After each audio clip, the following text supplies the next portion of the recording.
안녕하세요. 세티즌 리뷰어 홍석표입니다. 한국 시간으로 12일 새벽에 애플 개발자 컨퍼런스인 WWDC 2012 행사가 열렸는데요. 이 행사는 아이폰의 후속작 출시 루머와 함께 많은 이들의 관심을 받았습니다. 하지만 이날 공개된 것들은 새로운 OS인 iOS 6와 OS X 마운틴 라이온, 그리고 새로운 맥북 시리즈들이었습니다. 새로운 iOS 6에서는 한국어 시리와 구글 맵을 버린 애플 3D 맵 등으로 많은 관심을 받고 있는데요. 세티즌에서는 개발자 버전을 직접 다운로드 받아 테스트해 보겠습니다. 네, 이제 직접 개발자 버전으로 들어가서 업데이트를 받아 보겠습니다. 새로운 iOS 6 베타 버전은 애플 개발자 센터에서 다운받을 수 있는데요.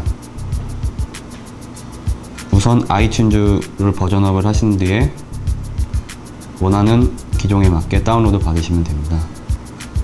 다운로드를 완료하신 뒤 아이튠즈로 접속하셔서 업데이트에 들어가서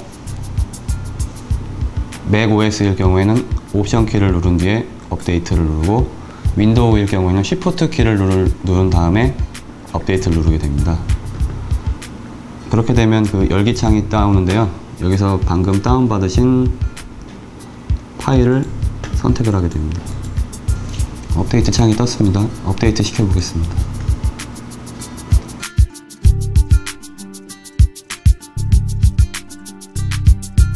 네, 업데이트가 완료됐습니다.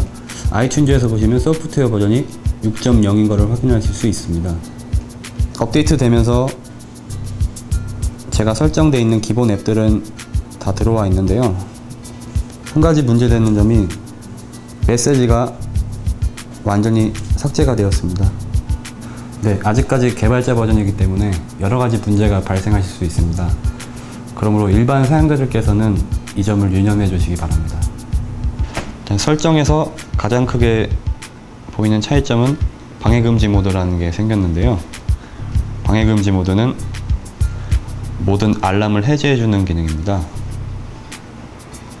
알림 메뉴에서 원하는 시간을 선택했을 경우 문자 메시지나 알림이나 전화 같은 벨소리를 완전히 억제시켜주는 기능입니다.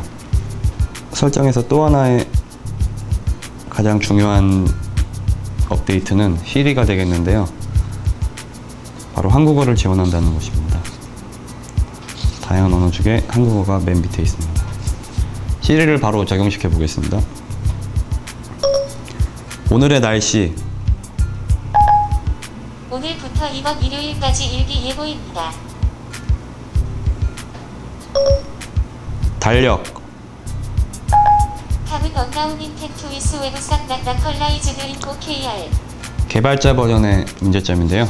달력에 대해서 인지를 했지만 이제 그에 대한 원활한 답은 줄 수가 없다는 거죠. 메시지를 어떻게 작성할까요? 테스트 중입니다. 메시지를 다음과 같이 업데이트했습니다. 문자 메시지가 온 거를 확인할 수 있습니다. iOS 6에서 가장 크게 달라진 부분이 또 하나 있는데요. 바로 지도 부분입니다. 기존의 OS5까지는 구글 맵을 사용했는데 이번에는 애플에서 직접 제작한 3D 맵을 적용했습니다. 지금 보시는 화면은 시드니의 화면인데요. 이렇게 건물들까지 3D로 매칭을 시켜놨습니다. 물론 모든 도시와 모든 국가에서 3D 모드가 적용되는 건 아니고요. 일부 국한되어 있기 때문에 앞으로 더욱 많은 업그레이드가 필요할 것 같습니다. 국내 지도를 한번 살펴보겠습니다.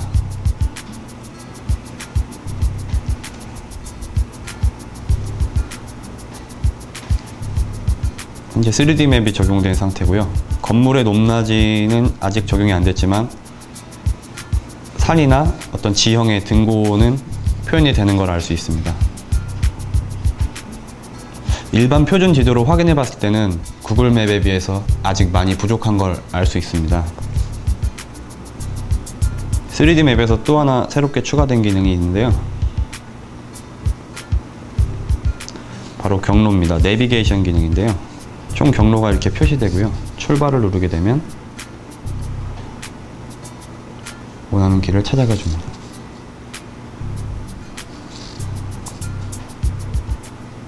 페이스타임이 iOS 6에서 한 번 더 업그레이드 됐습니다. 기존에 와이파이에서만 작동됐지만 이번엔 3G에서도 작동되는 걸로 알고 있는데요. 와이파이를 끄고 테스트 해보겠습니다.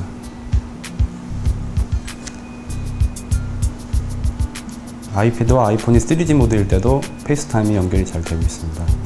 기존의 iOS 사용자들끼리는 이렇게 음성 통화 및 영상까지 통화가 가능함으로써 통신 사업자들한테는 또 다른 문제가 될 수도 있을 것 같습니다.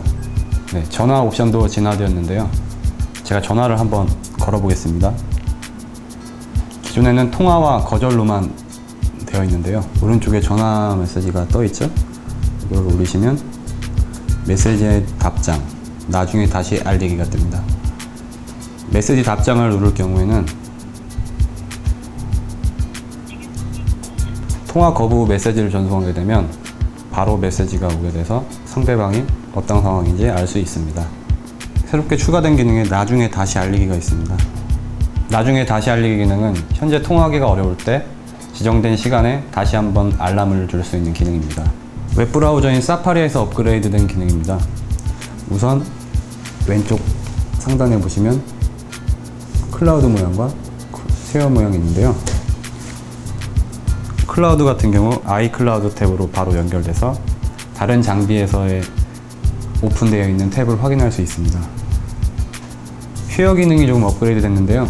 지금 보고 있는 모바일 웹페이지를 메일로 보내거나 메시지로 보내거나 SNS로 전송 가능합니다. 물론 에어프린트까지 가능합니다. 네, 이번에 공개된 iOS 6 베타 버전은 지도나 GPS 기반 앱들이 국내 설정에 맞지 않아 약간 아쉬운 점이 있었습니다. 하지만 올해 3분기에 새로운 디바이스와 iOS 6가 출시된다고 하니 기대해 볼 만할 것 같습니다.